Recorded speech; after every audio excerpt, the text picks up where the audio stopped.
Isang menor de edad na anak ng mag-asawang negosyante sa Dumaguete City ang pumila para makausap si dating Pangulong Rodrigo Duterte pagkatapos ng Cebu People's Indignation Rally noong nakaraang Sabado. Sa pag-upo ni bagong Transportation Secretary Vince Dizon, ibinunyag nito na aabot sa 400 engineers ang nag-resign. Ilan sa mga dahilan ay dahil sa delay na pasahod.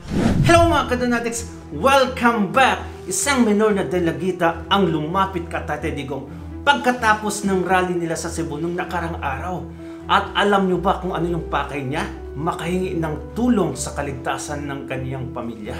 Nilapitan niya talaga kasi alam niya na merong gagawin si Tatay Digong kahit hindi na siya ang presidente. Though humingi din naman siya ng tulong sa current administration including VP Sara Duterte, pero iba si Tatay Digong, especially sa mga minor de edad. Hindi niya papalampasin to. And I doubt na tutulong si BBM nito. Bakit? Kasi yung nakalaban ng kanilang pamilya ay yung governor sa Negros Oriental, Dumaguete City na kaalyado ni BBM. At natatandaan yung napahiya si BBM sa Negros Oriental nung nakarang araw nung inintroduce niya, napahiya kasi walang sumisigaw. Panoorin mo muna natin ang video bago tayo magpatuloy.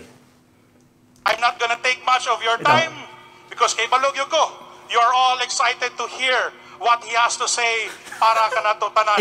I would just like to say, isyagit ra na to. Okay ra ba? BBM! BBM! BBM! Dunga ka, BBM! Watay mingaw man usog-usog! BBM!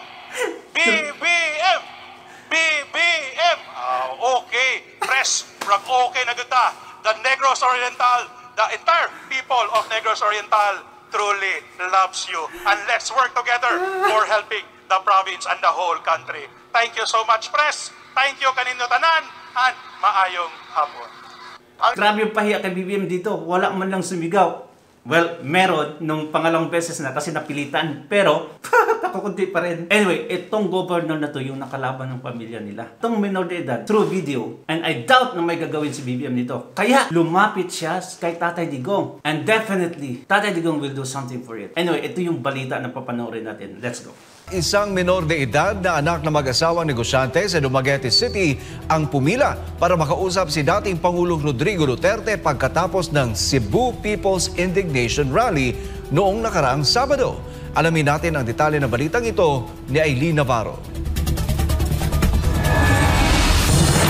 Dahil sa sunod-sunod na insidente ng pananakot sa kanilang pamilya, si Bea Torres, 16 anyos na anak ng mag-asawang negosyante na sina Gaspar at Kitty Torres mula sa Dumaguete City ay nagpasaklolo na ng mag-post ng panawagan sa kanyang Facebook page at sinundan pa niya ito ng isang video post. To President Bongbong Marcos, Vice President Inday Sara, Secretary Jovic Remulla of the DILG, Secretary Jesus Crispin Remulla of the DOJ, the Chief of the PNP, the NBI Director, and the Human Rights Commission. I humbly plead for my family's safety, especially for my parents who have been receiving multiple death threats from anonymous individuals. I sincerely hope that your positions as political leaders can help ensure our family's safety and bring us peace. I kindly ask that our security not be taken away as we still face possible attacks. Your help in keeping us safe would mean a lot during these difficult times. Si Bea Torres kasama ang kanyang mga magulang na sina Gaspar at Kitty Torres ay personal na nagtungo sa ginanap na Cebu People's Indignation Rally kamakailan lang, kung saan si Bea ay personal na nagpasaklolo at mangyak-yak na nagsumbong kay dating Pangulong Rodrigo Duterte dahil sa harassment na nararanasan ng kanyang pamilya. Matatanda ang Disyembre 2 noong nagdaang taon, nag-file si Kitty Torres, ang ina ni Bea, ng reklamong korupsyon sa Ombudsman Visayas laban kay Governor Chaco Sagarbarria dahil sa panghihingi umano ng tig 500,000 piso kada quarry operator na kliyente nila kapalit ng permit to operate. Si Governor Chaco ay kinasuhan ng paglabag sa Republic Act No. 11032, an act promoting ease of doing business and efficient delivery of government services, amending for the purpose RA 9485. Ganon din ang paglabag sa Republic Act 3019, Anti-Graft and Corrupt Practices Act at Bribery robbery under the revised penal code. Makalipas ang isang linggo, matapos magsampa ng reklamo, sinira ng motorcycle riding in tandem ang CCTV camera sa labas ng bahay ng pamilya Torres. Noong Enero 20, nalaman ng mag-asawang Torres na pinaimbestigahan sila sa pamamagitan ng isang Kiefer saga na sumulat sa DENR upang kumpirmahin kung accredited ba ng DENR si Gaspar Torres na isang processor ng ECC at iba pang DENR permit. Sa dokumentong hawak ni Kitty Torres, napatunayan na nasa listahan ng Environmental Impact Assessments Practitioners Application ng EMB7 si Gaspar Torres. Disyembre 23, nag-file ng urgent motion si Kitty Torres para sa Order of Preventive Suspension laban kay Negros Oriental Governor Sagarbarria at iba pa. Nitong Enero 27, nagpatuloy ang harassment ng mag-iwan ang salarin ng placard na may mensaheng "Hakog kaayo ka sa imong negosyo nga quarry Kitty Torres." Nakasulat ito gamit ang pulang pintura na nilagay sa likurang bahagi ng kanilang restaurant sa kalagitnaan ng gabi. At nitong Pebrero 6 taong kasalukuyan, pinagbabaril ang bahay ng pamilya Torres ng motorcycle riding in tandem. 12 bala ang narecover ng kapulisan. Wala namang natamaan sa kanyang pamilya. Ito ang pangalawang strafing incident. Una nang na-strafing ang kanilang bahay noong Abril 23 nitong nakaraang taon. Matapos si Kitty Torres humarap sa Senate hearing, may kinalaman sa kasong pagpatay ng isang mediaman sa Dumaguete City. Kamakailan dumulog na sa Commission on Human Rights ang mag-asawang Torres, ganon din sa Ombudsman Region 7 at sa NBI. Sa ngayon, ang mag-asawang negosyanteng Gaspar at Kitty Torres ay binigyan ng PNP ng 2 gwardiya upang masiguro ang seguridad nito. Subalit pilit ring pinapatanggal ng kalaban niyang anyay nang haharas sa kanila. Nang dahil lang sa kaso na final ko against sa kanila, okay lang kung ako at saka yung asawa ko, may mga anak kami dito sa loob ng bahay namin, Miss Ai. So ngayon ang panawagan ko, diretso na ako kay PNP Chief Marbel at saka kay DILG Secretary. Alam ko naman, tatay din sila. Sabi nga ng anak ko, Mama, I write sa sinulat ko yung letter doon kasi desperate na daw siya, nanawagan daw siya na sinasabi niya, PNP Chief, tatay ka naman, please po, tulungan mo kami kahit hindi mo naman ako anak. Bagamat puno ng pag-aalala sa kanyang pamilya, naniniwala ang mag-asawang Torres na makakamit rin ito ang hustisyang nararapat para sa kanila. Ang tanggapan ng SMNI News Visayas ay bukas para kay Governor Chaco Sagarbarria upang marinig ang kanyang panig. Alright, balik po kayo nanay. Huwag na huwag kayong pumunta sa PNP. Kaalyado nila yan, especially yan si Marbil na yan na hay nako, bangag din. Kaya tama yung ginawa nyo, lumapit kayo kay Tatay Digong. At for sure, sasabihan ni Tatay Digong si Inday Sara Duterte. Of course, ang ating Vice President na do something about it. At tingnan nyo anong nangyari.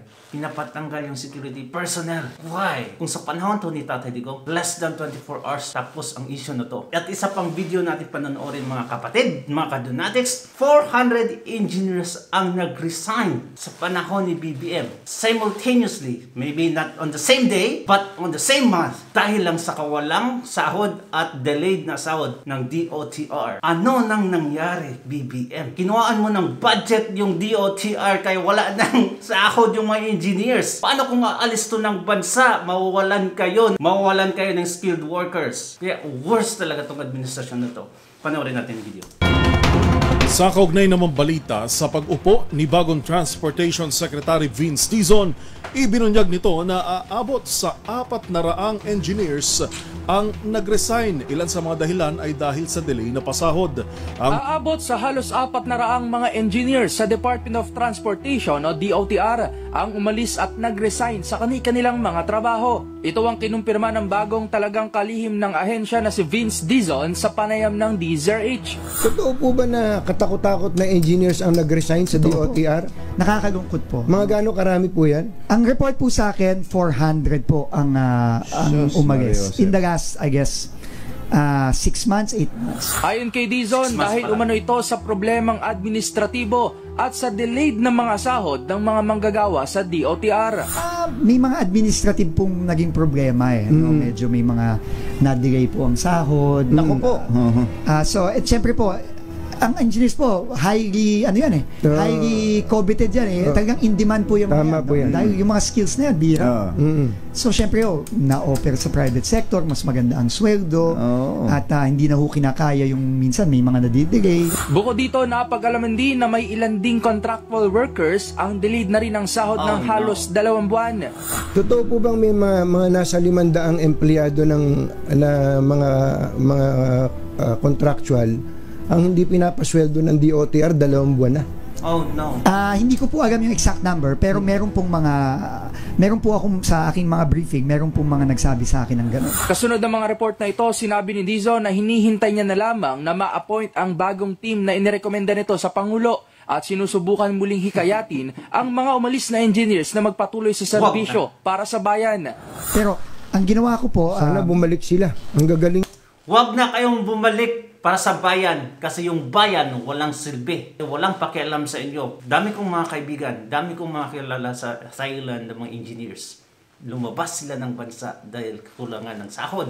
Less appreciation sa kanila. Let's go. Pinapahikayat ko po sa kanilang mga kaibigan na naiwan sa DOTR na para sa bayan na yan po. Ina-assure po natin sila na wala pong magiging problema sa mga issue tulad ng sweldo, mga delays, etc. Kaya nga po, kailangan na pong pumasok yung ating bagong team para po mapabilis na po talaga yung pagpapasweldo agad-agad. Kasi po, yan ang pinaka-importante para po sa akin, no?